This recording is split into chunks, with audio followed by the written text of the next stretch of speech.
Friends, hello and welcome on techguruspeaks.com. Today I would like to describe about Java throw statement and throws clause, which are specially used in Java exception handling.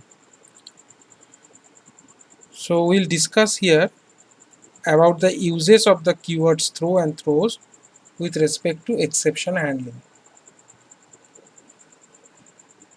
A Java program can explicitly throw an exception using the throw statement besides the implicit exception thrown by the Java runtime system. Say for example, if I am performing division by 0, like a number 100 to be divided by 0.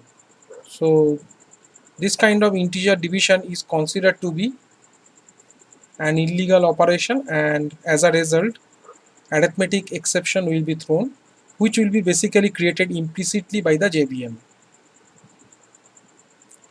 So that is a basic concept that we have seen till now, but today I would like to give you an example where we can explicitly throw an exception. So that can be done by using the throw statement in Java. So it is related to exception handling. Now the general format of the throw statement is as follows. The keyword throw followed by the exception reference. It is basically the throwable instance that we are going to consider. And I have already told about the throwable class. It is at the top of the exception class hierarchy. From throwable we are getting two types like exception and error. As a programmer we will be dealing with exception and its subclasses only, not with the error and its subclasses, because they are related to the catastrophic failures. Now the exception reference must be of type throwable class or one of its subclasses. A detailed message, that means a kind of message, can be passed here, but it is an optional thing to do to the constructor when the exception object is created. So here we are having two overloaded constructors of the throwable class, like throwable without any argument, that is the default no argument constructor of the throwable class, or we can follow the throwable class constructor with the string message kind of argument. So in this example I will be giving you both the constructors. The first one is using default no argument constructor of the throwable class, and the second one is using a parameterized constructor, which is basically using a string type of message. So that is the idea of using Java throw statement. By using this we can throw an exception explicitly. That is the most important thing to consider. It will be trying to create the exception explicitly, not implicitly.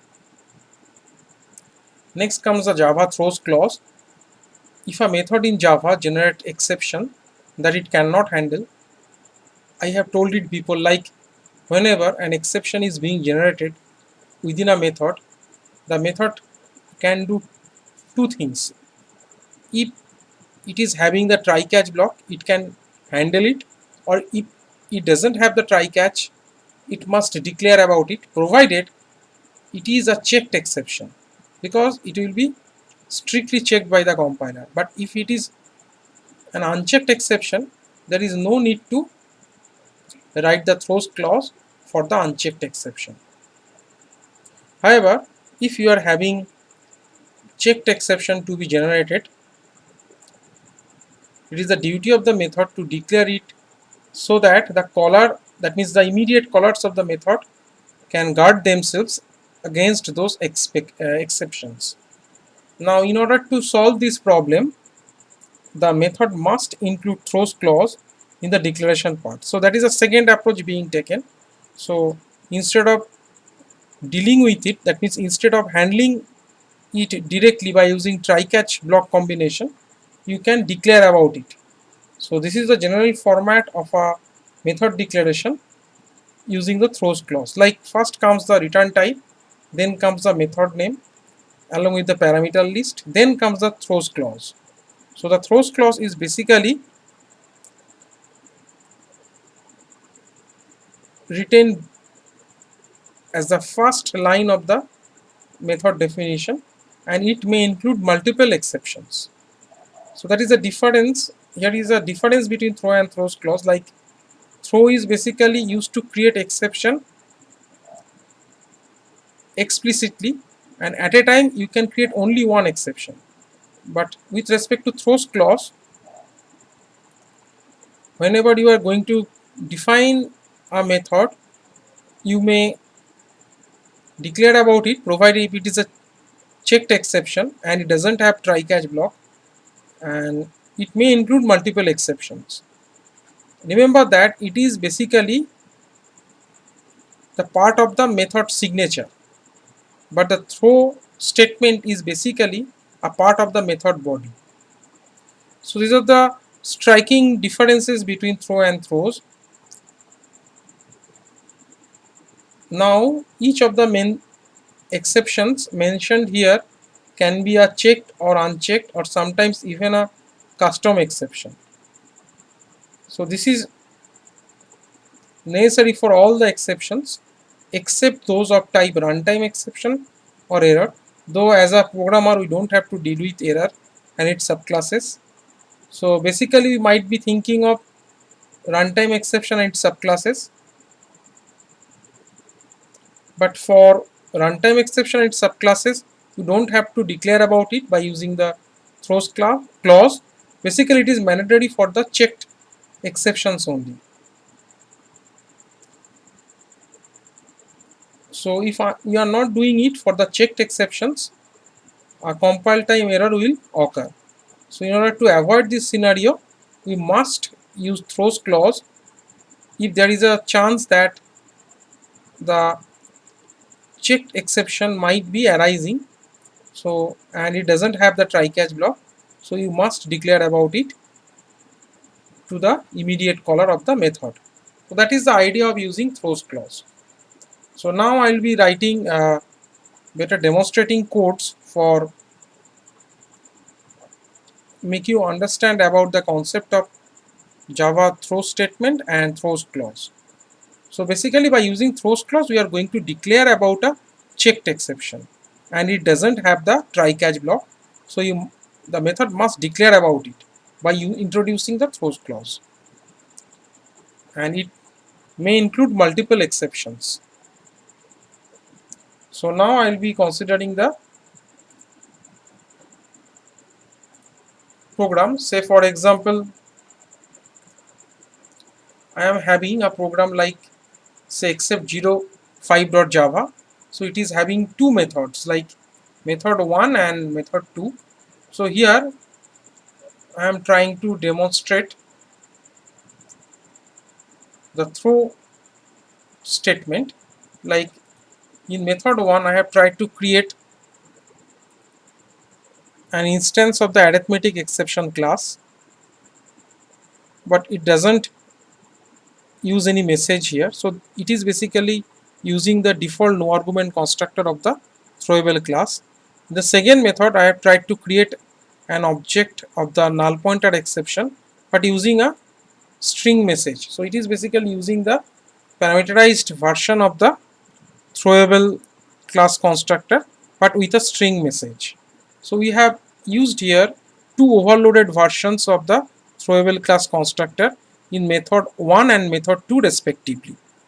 Now in the main method where the program execution begins, we are having the try block and the catch block combination for method 1 and for method 2. Now for method 1 it has been confined within the try block. Remember that it doesn't,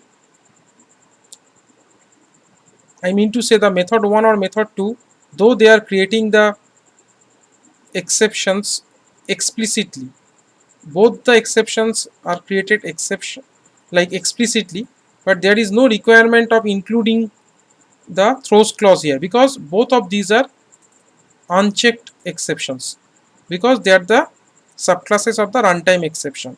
And as you already know, the runtime exception and all its subclasses that the programmer can deal with are basically unchecked exceptions. So no need to include the throws clause here. Even though you are thinking of writing throws clause here, but it is not needed because it is not mandatory. Now, since it is not mandatory, so you will be now doing what? Now you will be using try catch block to confine the methods, because the methods are basically considered to be error prone code. I mean to say the method calls basically. So method 1 is placed into the try block. So here we are having a matching catch because this particular method is creating this exception, arithmetic exception explicitly. So we must be able to handle this by using the catch block. Similarly, for the second method, that is method 2, again it is confined within the try block and it is having a matching catch that will be able to deal with the null pointer exception. The program logic is pretty straightforward. So you have I think you have understood what is to be done here. If a particular method is throwing any kind of exception, whether it is thrown implicitly or explicitly, JVM will be looking for the matching catch block so that it can be dealt with in a proper way. So that is why we have the try catch combination for method 1 and method 2 respectively. So in that way we could be able to deal with it in a proper way. That means we will be able to handle that exceptions that might arise here by using the try catch block combination. So that is the demonstration of throw statement with respect to the Java program, that is basically generating the exceptions explicitly. Mind it. Next comes the example of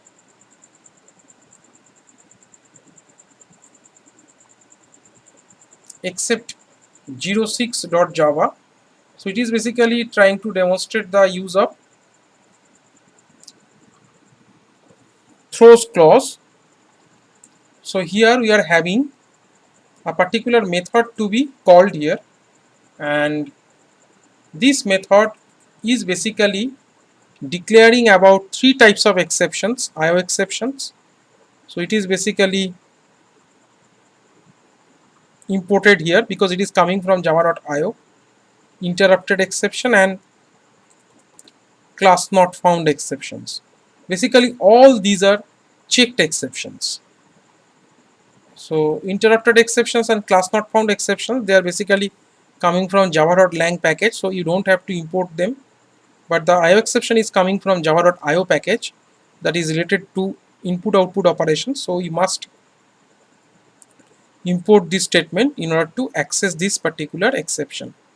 Now similar to the previous programs, I have used here a double type variable to store the value that is returned by this random method of the math class. So if it is less than 0.3, it will be creating an exception explicitly, and that is basically IO exception. For the else if condition, if n less than 0.6, so it is basically generating interrupted exception. And the last one, that is the statement under else part, it will be creating an exception, class not found exception. So all these are basically created explicitly by using the throw keyword. I mean to say by using throw statements, and all of them are using basically the second overloaded version of the throwable class constructor, that means using a string message. I have discussed about it just now in the previous example.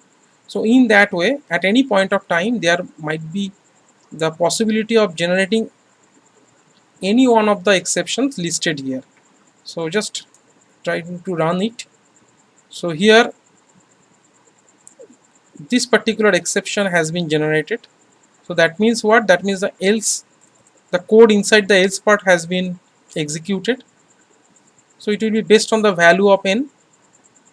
So since it is not having, I mean to say the method named method is not having the matching try catch block here, so it must declare about it here in its method signature, but it will be now forwarded to its immediate caller, that is the main method.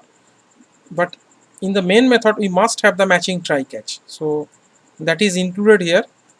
So by using this construct we will be able to deal with it. That means the exception being generated explicitly will be properly handled by the try catch block. That is, actually you are using here multiple catch blocks. Now for next run of the program, it is basically generating this exception, so it is handled by the second catch block. So now I will be running it for the third time. So it is basically generating this one, that is IO exception, and it will be handled by the matching catch block, that is the first catch block. So in that way, if any of these exceptions listed here are generated explicitly, and it will be forwarded to the immediate caller of this method, that is named method, and that is basically the main method. It is the immediate caller of the method named method, so it must have the try catch block, otherwise it will be indicating abnormal termination of the program. But we have already got the try catch block combination, so you don't have to worry about it. It will be handled in the proper way, and it will be showing the corresponding exception type as a statement, SOP statement inside the matching catch. I have already told it, like multiple catch statements is basically like the switch case statement. So the matching catch statement will be executed, and others will be just skipped. So in that way it will be executed. So in that way the throw statement and throws clause are being demonstrated in this example. I hope that you have understood the logic behind the program, and in future you will be able to create your own code by using throw and throws. So I hope that you thoroughly watch this video, and if you like this video then please don't forget to subscribe to my YouTube channel. This is the URL of my YouTube channel. Please visit my website for a lot of useful information, and this is the email ID. Have a nice day. Thank you very much.